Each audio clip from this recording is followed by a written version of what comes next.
Bom dia, meus amigos. A paz de Jesus, o Mestre Supremo, esteja em nossos corações. Conta Jesus no capítulo 12 do Evangelho de Lucas que a seara de um homem rico produziu muitos grãos, tantos que ele não tinha onde guardar. Pensou e concluiu: já sei o que farei.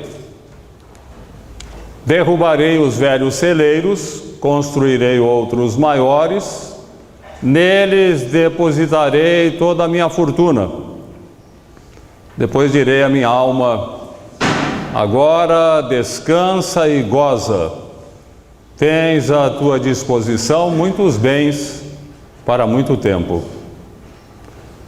Mas Deus lhe disse: louco, nesta noite pedirão a tua alma, e o que amontoaste, de quem será? Assim acontece, conclui Jesus, com aqueles que são ricos diante dos homens, mas são pobres diante de Deus. Certamente aquele homem rico, como todo judeu, frequentava a sinagoga, efetuava sacrifícios no templo, jejuava, pagava o dízimo. Como todo ser humano, ele tinha aspirações relacionadas com um futuro feliz, uma velhice confortável, com muitos bens materiais. Faltou-lhe um cuidado essencial: cuidar da sua condição de espírito imortal, preparar-se para a vida espiritual. Só há uma certeza na vida: a morte. Todos nós vamos morrer, sem exceção. Só há uma certeza na morte: não levaremos absolutamente nada para o além, em relação aos bens materiais. Caixão, como se costuma dizer, não tem gavetas. Ficará tudo aqui. Nus viemos ao mundo, nos retornaremos à vida espiritual. Aqui ficarão todos os nossos bens: a nossa casa, o nosso automóvel, o nosso telefone celular, os nossos objetos de uso pessoal, as nossas roupas, tudo. Não levaremos absolutamente nada para a vida espiritual. Imperioso, portanto, que cogitemos do assunto. Amanhã, ou daqui a alguns anos, ou alguns decênios, nós vamos morrer. Todos retornaremos à espiritualidade um dia. E é de importância fundamental que preparemos um patrimônio para a vida espiritual, para que não sejamos no mundo espiritual o sem teto, sem terra, compondo essa imensa população de rua que habita as regiões sombrias do umbral, o purgatório espírita. É preciso procurar aqueles valores que, segundo Jesus, as traças e as ferrugens não corroem, nem os ladrões roubam. É preciso ter um mobiliário para a vida espiritual. A propósito, vale lembrar a história daquele turista brasileiro que estava numa visita ao Cairo, no Egito, e ali ele ficou sabendo da existência de um homem muito sábio que morava na cidade. Desejou conhecê-lo. Foi até a sua casa e estranhou, porque o sábio morava num único cômodo, onde havia apenas uma pequena mesa e uma banqueta. Uai! Murmurou o turista brasileiro. Era mineiro. Uai! Onde estão os seus móveis? E o sábio respondeu com a mesma pergunta: onde estão os seus móveis? Não, eu estou de passagem por aqui. Eu também, respondeu o sábio. Eu também estou de passagem pela terra. O sábio tinha plena consciência de que era preciso preparar um patrimônio para a vida espiritual, porque aqui nós estamos todos de passagem. Fundamental, portanto, se temos consciência desta realidade, de que um dia vamos morrer e de que a alma é imortal, nós retornaremos à espiritualidade, se temos consciência dessa realidade, é preciso investir para a vida eterna. Fazer investimentos a fim de que estejamos bem ao desencarnar, tenhamos onde morar, onde ficar, sem compor a população de rua do umbral. Há dois tipos de investimentos que nós temos que fazer se queremos preparar um mobiliário para a vida espiritual: o investimento intelectual e o investimento moral. O investimento intelectual é aprender sempre, estudar sempre, desenvolver conhecimentos e aprender a definir o que é a vida, de onde viemos, por que estamos na Terra, enfim, investir na intelectualidade, no conhecimento, no desdobramento de nossa visão da vida. E o investimento moral seria a nossa adequação às leis divinas, cumprir aquilo que Deus espera de nós. Deus foi muito generoso conosco quando nos enviou Jesus para facilitar as coisas. Nos trouxe uma cartilha, o Evangelho, onde Ele ensina e exemplifica o que devemos fazer para que estejamos ajustados às leis divinas, cumprindo aquilo que Deus espera de nós.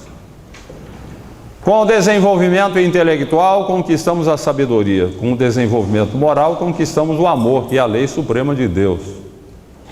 O amor e a sabedoria são duas asas que nos permitirão alçar voo rumo à perfeição. Agora, há um detalhe importante que nós temos que levar em consideração. Nós temos que agitar simultaneamente essas duas asas. Não basta agitar apenas uma. Nenhuma ave voa com uma asa só. É preciso movimentar as duas. Se movimentarmos apenas uma, rodaremos em falso e poderemos nos comprometer. Aqueles que agitam apenas a asa da intelectualidade podem desenvolver uma grande inteligência, mas lhes faltando o conteúdo moral, a agitação da asa do desenvolvimento moral, vão se comprometer e podem fazer estragos para si mesmos e para o próximo. Hitler foi um homem muito inteligente. Stalin foi um homem muito inteligente. Mao Tse-tung foi um homem muito inteligente. E todos eles fizeram estragos imensos, responsáveis pela morte de milhões de pessoas, porque, subdesenvolvidos moralmente, perderam as perspectivas da vida, a orientação de como agir de uma forma adequada, cumprindo a vontade de Deus. Por outro lado, o desenvolvimento moral, se ficarmos apenas no desenvolvimento moral, atrelado superficialmente à religião, vamos cair na fantasia. Na Idade Média, observamos que muitos cristãos entravam para o terreno da alienação, porque não se preocupavam com o desenvolvimento intelectual, aquela capacidade de distinguir ou discernir aquilo que é interessante para a nossa economia espiritual daquilo que é mera fantasia. Muitos cristãos, na Idade Média, afastavam-se do convívio humano para livrar-se das mazelas da terra entre os homens e encontrar Deus. Iam para o campo, esquecidos do fundamental, que nós somos seres gregários. Não podemos nos isolar. Isolados, nós perdemos o referencial humano e caímos na fantasia e até na alienação. Havia cristãos na Idade Média que simplesmente pastavam nos campos como se fossem bois, que entendiam que era preciso voltar à natureza. Outros se autoflagelavam, açoitavam-se, judiavam do corpo para despertar a alma. Atiravam-se em pântanos recheados de serpentes, atiravam-se em arbustos cheios de espinhos. Não é preciso judiar do corpo, fundamental, para despertar a alma. Havia ordens religiosas que formulavam o voto do silêncio. Cessavam a conversa com os homens para dialogar com Deus. Passavam a vida toda em absoluto silêncio, sem pronunciar uma única palavra. Naturalmente eram ordens masculinas, porque também obrigar a mulher a ficar a vida toda sem falar já seria demais, né, meus amigos? Seria demais. No século V da era cristã, um cristão desejoso de encontrar Deus afastando-se do convívio humano, fez uma coisa inusitada. Ele construiu uma coluna de 8 metros de altura, 2 de diâmetro, e lá se instalou, nunca mais descendo. Passou os restantes 30 anos de existência lá no topo da coluna, sem jamais descer. Era alimentado, atendido por seus discípulos, mas lá ele enfrentou o frio, o calor, a neve, as chuvas, sempre com o propósito de encontrar Deus, afastando-se do convívio humano.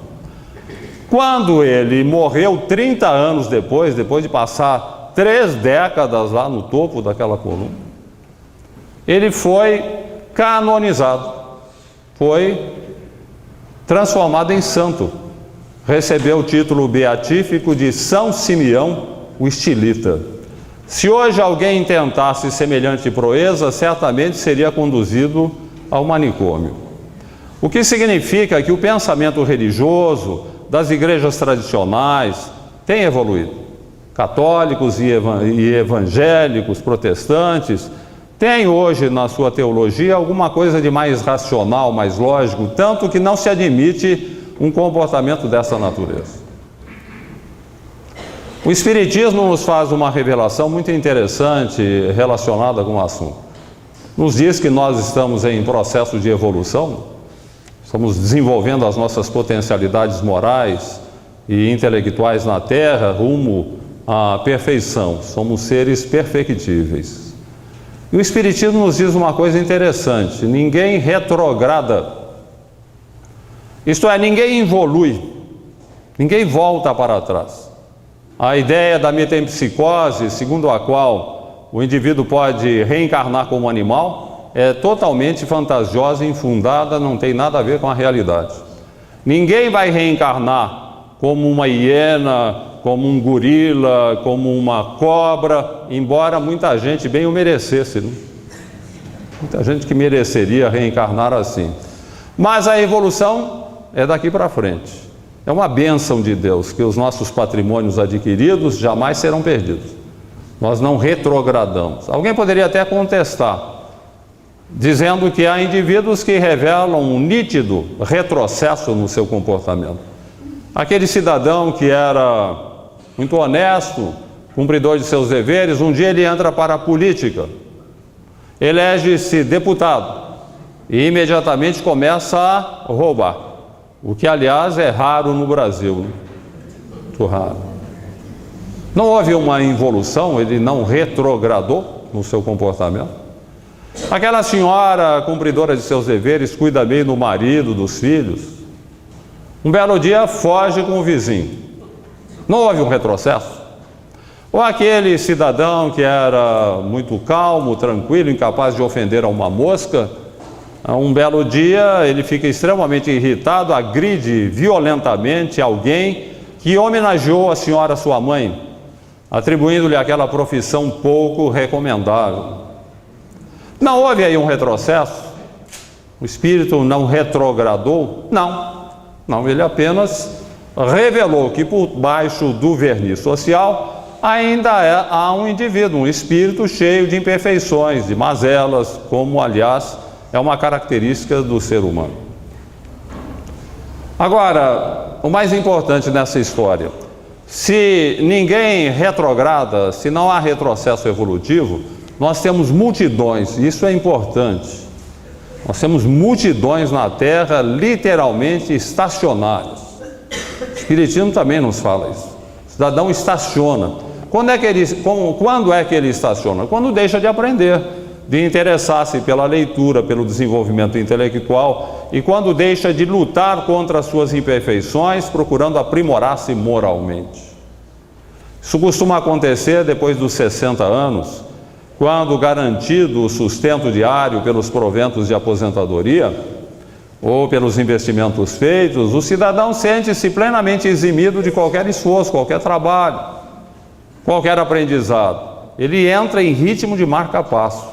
Nós temos multidões em ritmo de marca-passo. O que é pior, o indivíduo começa a permitir uma coexistência pacífica entre o que ele tem de bom e o que ele tem de mal, entre vícios e virtudes.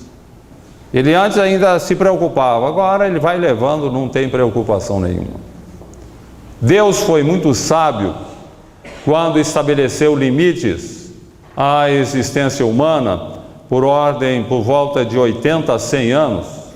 Porque se, entrando em ritmo de marca-passo espiritual, nós ficássemos aqui na Terra mais 500, 1000 anos, continuaríamos marcando passo. A morte é um tremendo choque evolutivo.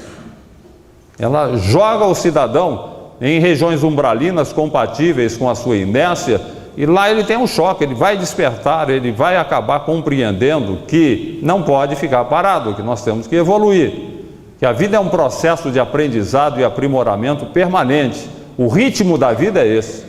Se eu não fizer isso, eu estou fora dos ritmos da vida, candidatando-me a ser amanhã no mundo espiritual sem teto, sem terra, compondo essa imensa população de sofredores, população de rua, que habita as regiões umbralinas. Isso pode parecer estranho, mas o processo mediúnico nos fala isso. No contato com os espíritos, nas manifestações mediúnicas no centro espírita, eu tenho participado de muitas reuniões mediúnicas há muitos anos, e uma coisa que sempre nos constrange, nos espanta, é ver a quantidade imensa de espíritos que sequer sabem que desencarnaram, que vão para a espiritualidade e ficam em estado de perturbação, numa situação absolutamente lamentável. Por quê? Porque não investiram para a vida eterna, segundo Jesus. Não buscaram aquela riqueza que as traças e a ferrugem não corroem, nem os ladrões roubam. Não fizeram investimentos intelectuais e morais, então ficam perdidos na espiritualidade. Allan Kardec, no livro O Céu e o Inferno, ele reporta-se a várias experiências dessa natureza, a várias manifestações de espíritos perdidos na espiritualidade, numa situação constrangedora.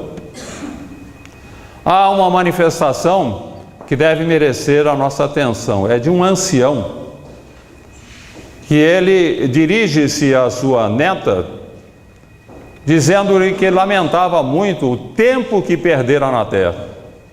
A neta estranha: mas vovô, o senhor não foi um homem honesto, cumpridor de seus deveres? Eu sou testemunha disso.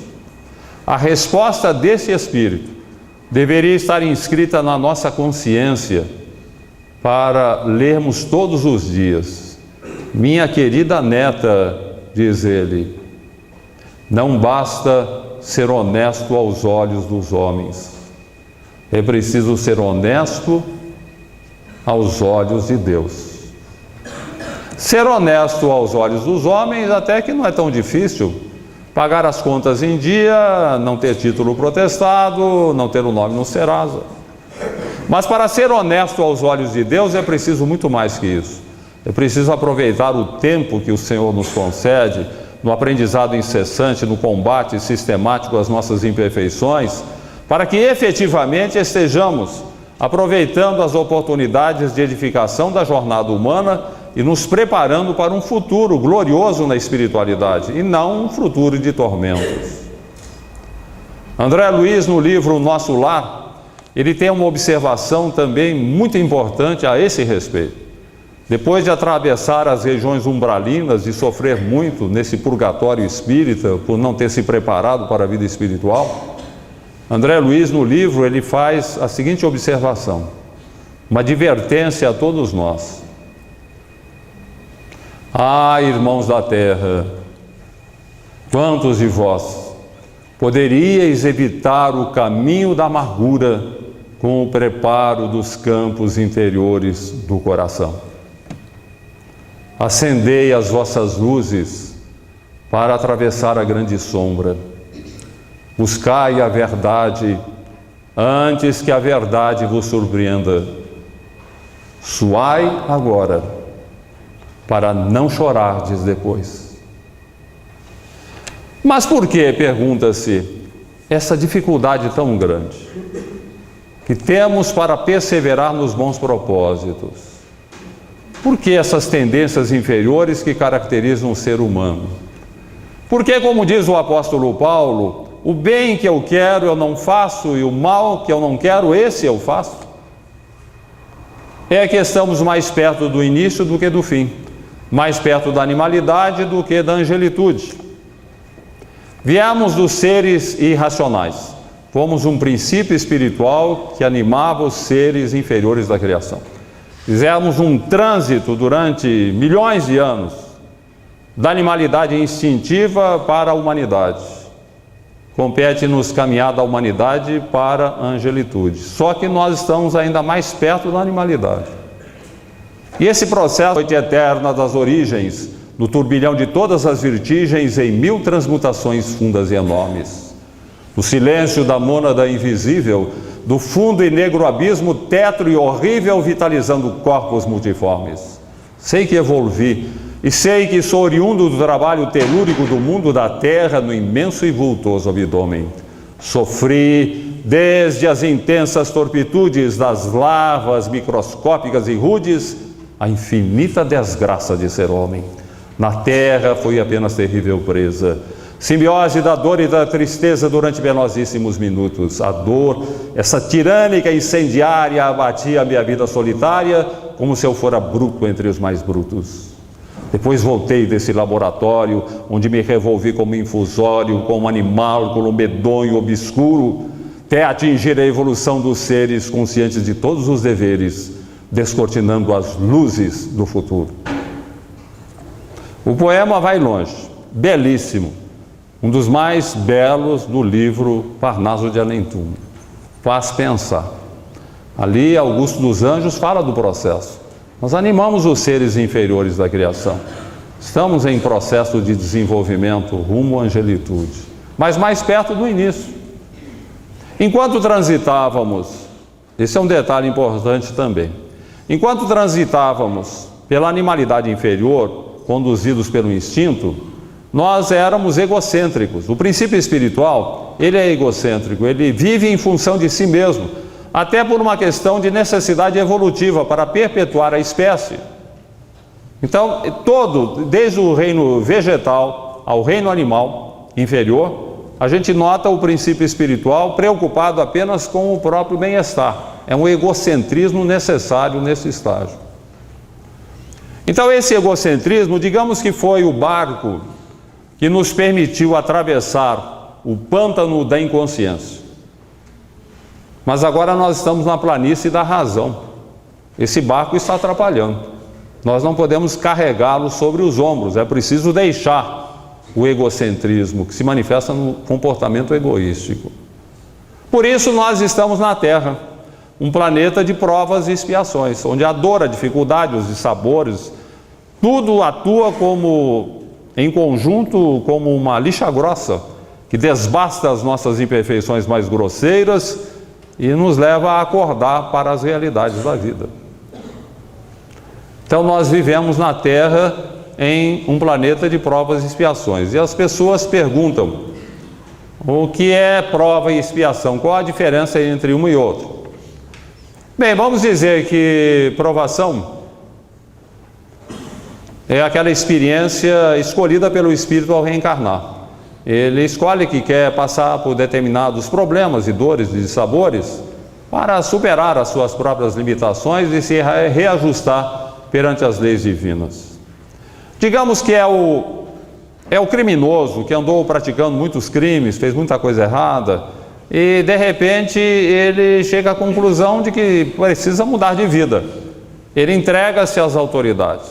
Olha, eu reconheço aí que andei fazendo muita burrada, eu quero me regenerar. Ele é julgado, é condenado à prisão, vai para a prisão e lá ele vai ser até um prisioneiro, um sentenciado bem comportado, porque foi escolha sua, ele foi lá para pagar as suas dívidas diante da sociedade. Os casos mais notáveis de superação, em que literalmente o espírito, o cidadão com limitações físicas, intelectuais, limitações das mais variadas, ele dá uma volta por cima e se destaca e chama a atenção das pessoas pelo seu comportamento em face das próprias limitações que ele está superando. Um caso notável de superação é o de Helen Keller, admirável mulher americana que viveu no século passado, e Helen Keller, a meu ver, uma das mulheres mais notáveis do século XX. Ela, nenê ainda, sofreu uma grave enfermidade que a deixou surda e cega, consequentemente muda também, porque nós aprendemos a falar ouvindo. Quem não ouve não aprende a falar. Por isso nós temos a figura do surdo-mudo. O surdo-mudo é surdo, mas ele não fala porque não aprendeu a falar. Agora imaginem, meus amigos, uma situação dessa natureza. Um nenê, cego, surdo e mudo, com essas principais portas de contato com o mundo exterior fechadas, sem imagens mentais, porque um nenê ainda não desenvolveu experiências, não tem imagens mentais, não tem uma palavra articulada, não tem conhecimento da linguagem, nada. Uma noite escuríssima, uma situação dificilmente igual, que dificilmente nós encontramos igual na Terra, em se tratando de limitação principalmente. Então, geralmente uma pessoa nessa situação ficaria numa vida vegetativa, como se fosse um animalzinho. Mas Helen Keller deu a volta por cima. Incrível a experiência dela. Graças ao concurso de uma preceptora, uma professora que a amparava, Anne Sullivan, ela conseguiu aprender a ouvir com os dedos. Ela literalmente ouvia com os dedos. Ela colocava a mão sobre a boca da pessoa que falava, e a pessoa falando, pela articulação das palavras, movimentação dos lábios, ela ia definindo as palavras, e assim ela literalmente ouvia. E o processo através do qual ela conseguiu estabelecer uma ligação entre a movimentação dos lábios e um objeto qualquer foi uma coisa espantosa também. Porque vejamos bem, se isso acontecesse conosco hoje, nós pegando um objeto qualquer e apalpando, nós sabemos o que é. Pega uma mesa, um óculos, um relógio, mas Helen Keller não sabia de nada, não havia relação. E ela conseguiu estabelecer essa relação graças ao concurso da professora, com muito esforço. Enfim, aprendeu a ouvir com os dedos.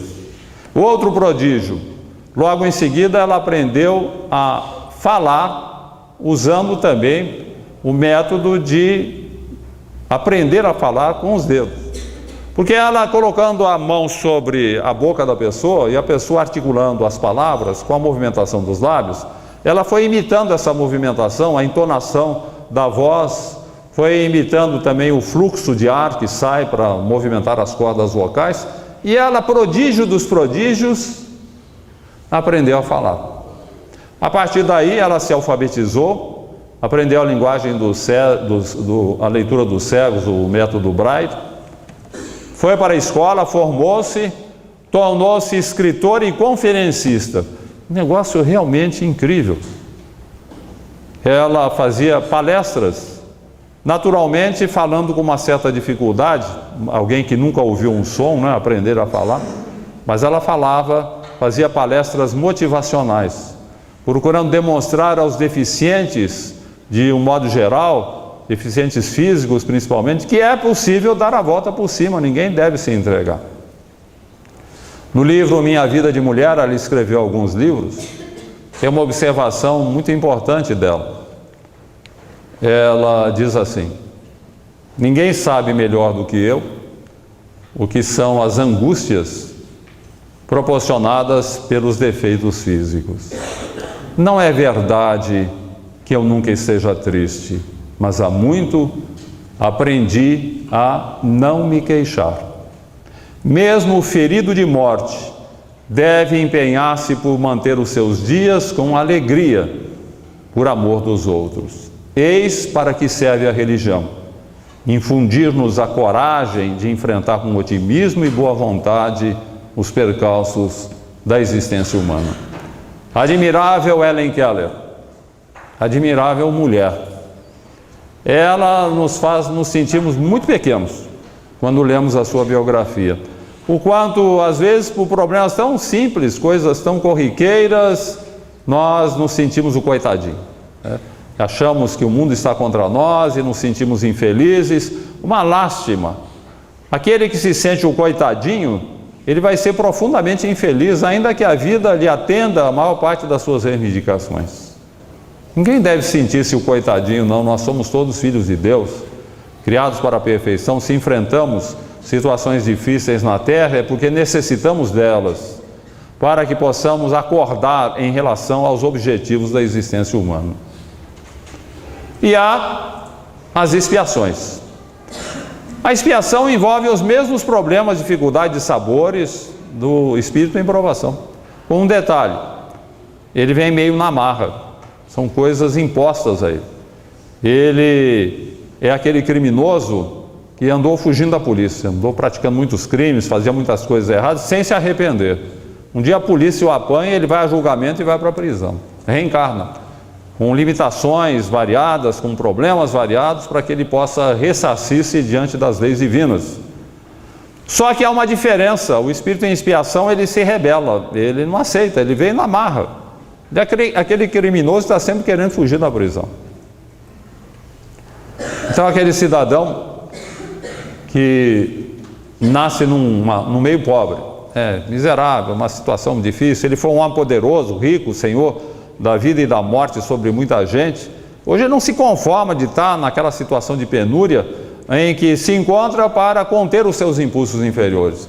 Então ele parte para o crime, ele vai ser dono de quadrilha, ele vai ser chefe de tráfico, vai vender droga, quer readquirir aquele poder que ele tinha no passado e que agora ele não tem absolutamente nada. O espírito em expiação, tá? Rebelde, não se conforma, não aceita. Às vezes o cidadão tem uma limitação não tão grave quanto a de Helen Keller, uma limitação física qualquer, até para conter os seus impulsos inferiores, e também vai ser aquele doente neurótico, irritado, agressivo, briga, xinga, torna a vida dos familiares um verdadeiro inferno, porque ele não aceita, ele acha que aquilo não é razoável, ele não pode aceitar. Até aqueles que partem para o suicídio. Eu diria que a maior parte dos suicidas são espíritos que vieram em expiação. Porque aquele que vem em provação, geralmente ele lida melhor com as suas vacilações, com as suas dificuldades, seus problemas. Já o espírito em expiação, não, qualquer problema, dificuldade, ele quer fugir. E muitas vezes opta pelo suicídio, que é uma lástima. Como nós sabemos, a doutrina espírita é bastante clara a esse respeito. Pior tipo de morte é o suicídio, porque em qualquer tipo de morte você pode dizer que foi a vontade de Deus, no suicídio não. E o suicida provoca violentos desequilíbrios no seu corpo espiritual, como deixa bem clara a doutrina espírita. E vai para o mundo espiritual num sofrimento terrível, numa situação lamentável, muito pior do que aquela que ele estava enfrentando na Terra. Aliás, dizem os suicidas que não há sofrimento que se compare ao seu na Terra, nenhum sofrimento na Terra é igual ao do suicida. Então ele vai aprender à custa das próprias lágrimas, de angústias maiores, que ninguém deve atentar contra a própria vida. Em relação à provação e expiação, estabelecendo até assim uma certa comparação, há uma história que eu conto no livro Encontros e Desencontros, muito interessante, que envolve dois bancários, dois amigos que trabalhavam num banco, aquele banco antigo onde o caixa ficava numa espécie de gaiola, né? Ali para se proteger. Hoje não se usa mais, porque ninguém se protege simplesmente assim, fechando-se numa gaiola. Mas usava-se esse recurso. Então o caixa ficava na gaiola, ali ele autenticava papéis, pagamentos, recebimentos, né? E trabalhavam os dois, eram os dois caixas. Num estava Tobias, um mulato atarracado, de voz tonitruante, mas de cabeça tão fechada aos conceitos espiritualistas, quanto o cubículo onde ele passava os dias autenticando papéis. No outro guichê trabalhava Jesuíno, um espírita consciente, estudioso, que não desanimava no propósito de infundir alguma conceituação espírita na cabeça dura de seu amigo. Tobias, dizia Jesuíno, você não pode se esquecer, meu amigo, que a vida é muito mais importante do que estarmos aí autenticando papéis durante a semana e entregues ao descanso sonolento dos finais de semana. Estamos aqui para evoluir, rapaz, para superar as nossas deficiências, as nossas mazelas, temos que crescer intelectualmente, moralmente, não podemos ficar parados como você faz. Ah, qual nada, respondia Tobias. Isso aí é bobagem, eu não acredito em nada disso, não. A vida é uma confusão muito grande, há muita maldade no mundo, muita gente mal intencionada. Me deixa aqui no meu cantinho sossegado, não quero complicações, nem quero ilações filosóficas. Mas, Tobias, não pode ser assim. O mal no mundo é o bem que ainda não chegou, meu amigo. Nós fomos criados para a perfeição. É que a Terra é um planeta atrasado ainda de provas e expiações. Nós ainda somos orientados pelo egoísmo. Estamos aqui para desenvolver as nossas potencialidades, superar o egoísmo, alçar voo rumo à perfeição. Planeta de provas e expiações, pergunta Tobias. O que é isso? Pois é, Tobias, provação são aquelas dificuldades, problemas e sabores que o espírito escolhe ao reencarnar, para que ele possa ajustar-se perante as leis divinas. Agora, a expiação é o espírito que vem na marra. Ele não quer reencarnar, ele não quer enfrentar nada, mas ele vem compulsoriamente para que possa reajustar-se.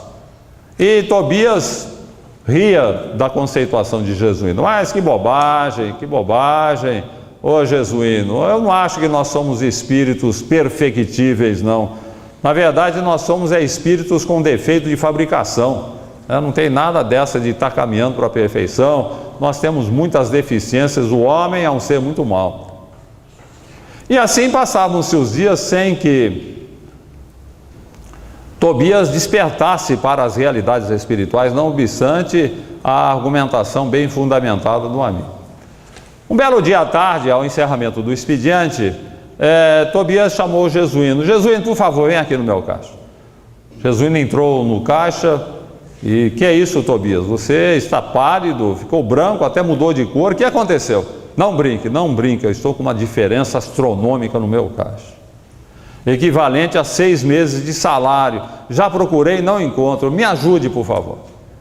E Jesuíno ajudou o amigo, ficou lá depois do expediente com ele, conferiram todos os papéis, as autenticações, entrada e saída de dinheiro, a fita de caixa, contou e recontou o dinheiro. Não, efetivamente havia uma diferença, equivalente a 6 meses de salário. Pois é, comentou Jesuíno, você entregou esse dinheiro a mais para alguém. Ah, meu Deus, lamentava-se Tobias, o que vai ser da minha vida, da minha família? O banco vai me demitir, eu não tenho dinheiro para repor. O que vai ser de mim? Calma, Tobias dizia Jesuíno. Calma, eu lhe empresto parte do dinheiro e o banco não vai demiti-lo, não. Fica tranquilo aí, vamos dar um jeito na situação, tudo voltará à normalidade. E você ainda tem uma chance em 2. Como assim? Uma chance em 2? Se a pessoa que levou o dinheiro a mais for um espírito em provação, é bem provável que traga de volta. Agora, se for um espírito em expiação, esqueça, dinheiro perdido. Tobias passou uma noite atormentado, sentindo-se já demitido, a família passando necessidades, não conseguiu conciliar o sono. Na manhã seguinte, logo que abriu o banco, entrou uma velhinha, foi até o guichê de Tobias. Bom dia, seu moço. Bom dia. Lembra de mim? Não, senhora, estive aqui ontem, vim sacar um dinheirinho, mas eu acho que o senhor errou nos zeros e me pagou um dinheirão. Levei tudo para casa, quando eu fui conferir, é que vi que o senhor me pagou a mais. Vim trazer o que me pagou a mais de volta. Tobias, trêmulo, pegou o dinheiro, contou exatamente a sua diferença. Voltou-se para Jesuíno, entusiasmado, alegre, e falou com a sua voz tonitruante. Jesuíno é espírito em provação, Jesuíno. Viva a evolução! Finalmente, Tobias começara a entender a conceituação espírita. Bem, meus amigos, sendo a Terra um planeta de provas e expiações, evidentemente nós estamos aqui em provação ou expiação. Nós não temos missionários. Missionário é um Chico Xavier, um Albert Schweitzer, uma Madre Teresa de Calcutá, um Francisco de Assis, um Eurípides Bassanufo. Esses foram missionários. raros, poucos, os que vêm em missão na terra. Nós outros estamos aqui em provação ou expiação.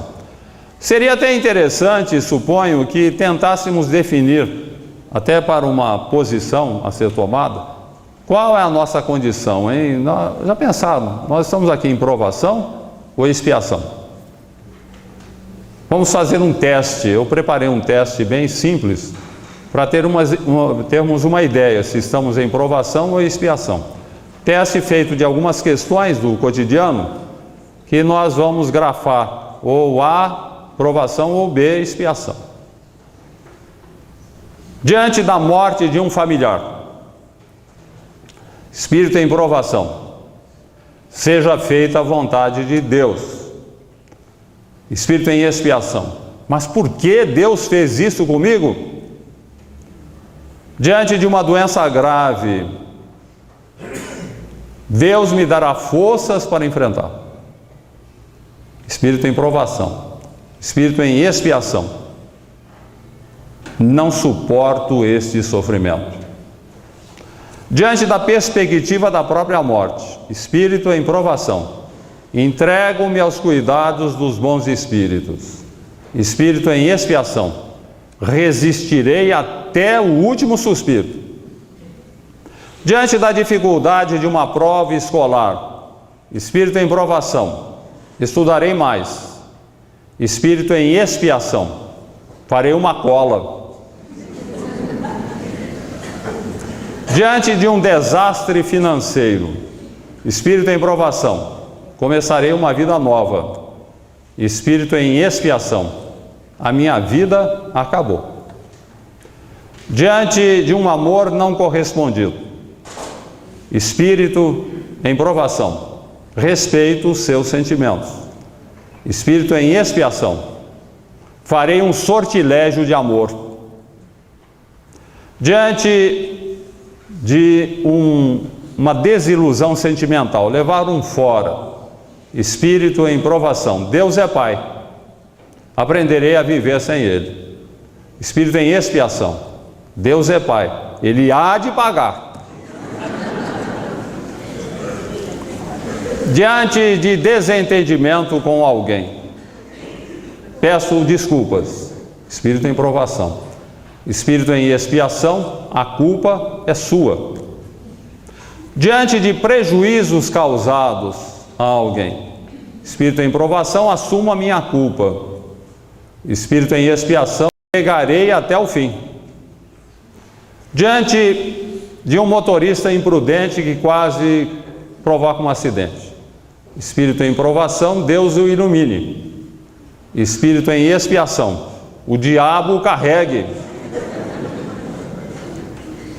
Diante de problemas de relacionamento no lar, espírito em provação, estamos juntos para nos harmonizarmos. Espírito em expiação, será que andei atirando pedras na cruz? Diante de uma mala de dinheiro que encontramos, espírito em provação, procurarei o dono. Espírito em expiação, gastarei até o último centavo. Bem, minha gente, se grafamos as respostas nas alternativas A, beleza, né? Nós estamos aqui em provação. Se a maior parte foi para B, cuidado, nós estamos aqui numa expiação dura e não muito contentes com a nossa vida. Na verdade, meus amigos, não importa muito se estamos aqui em provação ou expiação. O que importa é tomarmos consciência da nossa condição de espíritos endividados, com problemas, que devemos superar as nossas imperfeições, que devemos investir tanto no campo intelectual quanto moral. Aprender sempre, nos aprimorarmos sempre, combatendo as nossas imperfeições. O que importa é isso. E a doutrina espírita nos oferece essa visão justamente para que estejamos dispostos a nos adequarmos às leis divinas.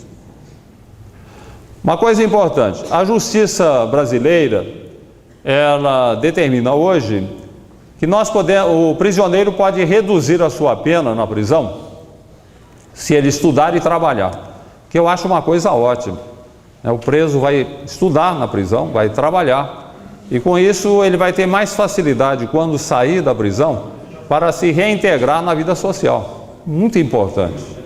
Então é um avanço na legislação penal brasileira.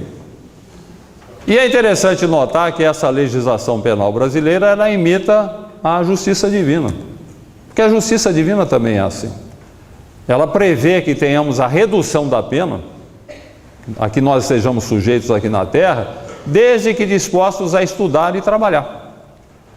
O estudo seria procurar o conhecimento superior que a doutrina espírita nos oferece, né? Beleza, quando nós conhecemos o Espiritismo, nós nos sentimos mais tranquilos, a nossa pena fica reduzida.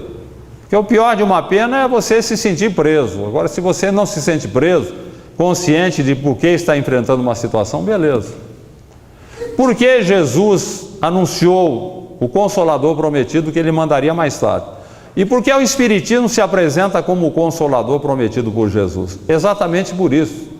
Porque ele nos explica os porquês da vida. De onde viemos, por que estamos na Terra, para onde vamos, por que sofremos, porque de repente você nasceu com determinada limitação física, ou tem determinado problema social, ou profissional, ou familiar, porque as coisas acontecem. E de repente, quando nós temos a consciência de por que as coisas acontecem, nós sofremos bem menos, não tem dúvida nenhuma. A pior coisa é o cidadão sofrer sem saber por que sofre, sem ter consciência de que ele está num processo de evolução e de que ele poderá ser até feliz enfrentando as suas provações se ele tiver um comportamento adequado, cumprindo aquilo que Deus espera de nós.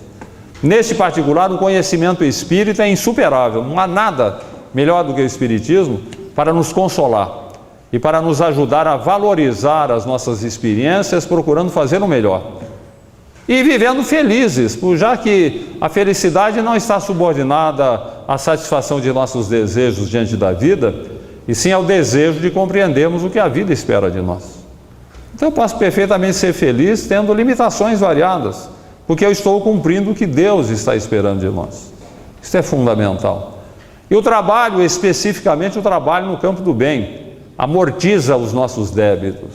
Simão Pedro tem uma expressão fenomenal a esse respeito. Ele diz na sua Epístola Universal que o amor cobre a multidão dos pecados. Se nós temos que pagar dívidas, se em face das nossas imperfeições, dos nossos desatinos, da nossa rebeldia no passado, andamos aprontando muito e hoje nós estamos aí pagando as nossas dívidas com a moeda da dor, Deus, na sua misericórdia, nos oferece a moeda do amor, que se exprime na prática do bem. Ótimo! Então eu vou amenizar todos os meus débitos praticando o bem, me dedicando ao próximo, fazendo alguma coisa pelo semelhante. Daí eu viverei muito mais feliz. Por que o espírita está sempre interessado em participar de obras sociais, desenvolver um trabalho, ajudar o próximo? O espírita é melhor que os outros? Não, nós somos mais esclarecidos, mais conscientes de que esse é o caminho para sermos felizes em qualquer setor de atividade humana, desde que estejamos empenhados em ajudar, no setor profissional, em casa, na rua, na instituição socorrista. Se elegermos o serviço no campo do bem por objetivo mais nobre de nossa vida, beleza, estaremos vivendo bem em qualquer situação. Uma repórter fazia uma matéria para o jornal, visitando uma creche, e ela ficou admirada, porque a creche era perfeita. As crianças muito bem tratadas, com muito carinho, que é principal. Muito bem cuidadas, as funcionárias muito atenciosas. A repórter ficou entusiasmada. Foi conversar com a diretora. Veio cumprimentá-la, porque soube que a senhora é o cérebro e o coração dessa entidade. A diretora sorriu. Ah, minha filha, não é nada disso, não. Eu sou apenas uma pequena peça nessa engrenagem. As minhas companheiras de trabalho são muito generosas comigo, atribuindo-me uma virtude que não possuo. Eu sou uma pecinha. E saiba que eu estou aqui, na verdade, cumprindo uma pena alternativa.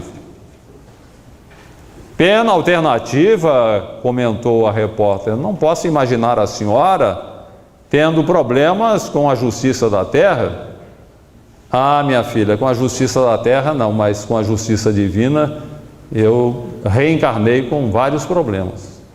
Eu sou espírita, aceito a reencarnação. E hoje sei que numa vida passada eu me recusei à maternidade. Pratiquei muitas vezes o aborto, furtei-me aos compromissos de mãe. Acabei violentando o meu espírito, criei problemas para os meus órgãos genésicos no corpo espiritual. Quando reencarnei, esses desajustes refletiram-se no corpo físico e eu sou estéril hoje. Eu que me recusei à maternidade ontem, hoje não consigo ser mãe. E não é só isso, eu passei uma infância difícil, uma mocidade atormentada, tinha muita depressão, cheguei a pensar em me matar muitas vezes. Com a bênção de Deus conheci o Espiritismo, pude compreender bem a razão dos meus sofrimentos e das minhas limitações. E Deus me concedeu esta pena alternativa. Eu que não posso cuidar dos meus próprios filhos, estou cuidando de filhos alheios. Estou pagando as minhas dívidas de uma forma bem tranquila, muito feliz. Eu me sinto muito feliz aqui na creche, cuidando da criançada. Deus foi muito bondoso comigo e eu estou nessa pena alternativa.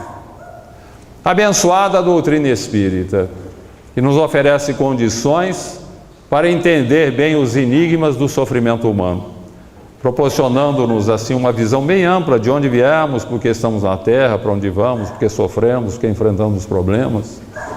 Enfim, nós temos na doutrina espírita aquele Consolador abençoado, que nos estimula ao esforço de regeneração, ao esforço do bem, para construir um futuro de bênçãos, um futuro abençoado desde agora, um presente abençoado, desde que estejamos dispostos ao sacrifício dos interesses pessoais em favor do bem comum.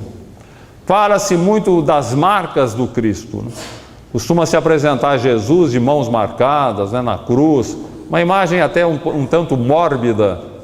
Tem tanta coisa boa para lembrar de Jesus, não precisamos lembrá-lo crucificado, marcas nos pés e nas mãos, nos pregos. Mas é interessante lembrar que, espiritualmente falando, o ideal será sempre que busquemos as marcas do Cristo. Elas estão representadas pelo sacrifício dos interesses pessoais em favor do bem comum. Sempre que aprendemos a pensar mais nos outros do que em nós mesmos, seja na nossa casa, seja no local de trabalho, na rua, na instituição, sempre que estivermos dispostos a servir, estaremos combatendo o egoísmo, que é o elemento gerador de todos os nossos males. Aquele egoísmo do passado que ainda hoje exerce pressão sobre a nossa vida. Então é preciso buscar as marcas do Cristo.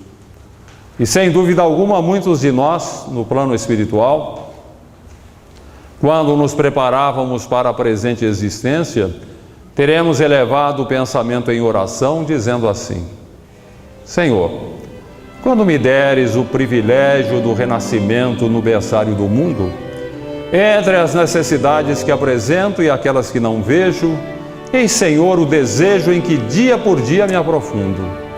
Deixa-me renascer em qualquer parte, entretanto que eu possa buscar-te onde constantemente continuas, trabalhando e servindo em todas as estradas, para que eu também tenha as minhas mãos marcadas, como trazes as tuas.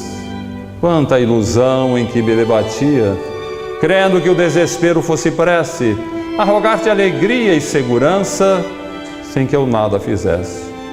Imitava na terra o lavrador a temer pedra e lama, vento e bruma, aguardando milagres de colheita, sem plantar coisa alguma. Entretanto, Senhor, agora sei que o trabalho é divino compromisso, o estímulo dos céus guiando-nos os passos, e que por atender a semelhante lei, puseste ambas as mãos em nossos braços por estrelas de amor e de serviço. Assim, quando efetues as esperanças em que me agasalho e estiver entre os homens, meus irmãos, que eu me esqueça em trabalho e me lembre das mãos. Não me des tempo para lastimar-me, que eu busque tão somente a luz que me acenas. No anseio de seguir-te, quero trabalho apenas. Dá que eu seja contigo, onde estiveres, uma réstia de paz. Que eu seja alguém sem destaque, sem nome, que se ouvide no bem. E se um dia uma cruz de pedras e agravos reclamar-me a tarefa e o coração, não me largues ao susto a que me enleies, ajuda-me a estender as próprias mãos, aos cravos da incompreensão que me rodeia entre bênçãos de fé e preces de perdão. Não consintas que eu retorne ao tempo morto, da ilusão convertida em desconforto. Dá-me os calos da paz nas tarefas do bem, a servir e servir, sem perguntar a quem. Ouve, celeste amigo, aspiro a estar contigo longe de minhas horas desregradas, onde sempre estiveste e sempre continuas, plantando amor em todas as estradas, para que eu também tenha as minhas mãos marcadas, como trazes as tuas. Jesus nos abençoe.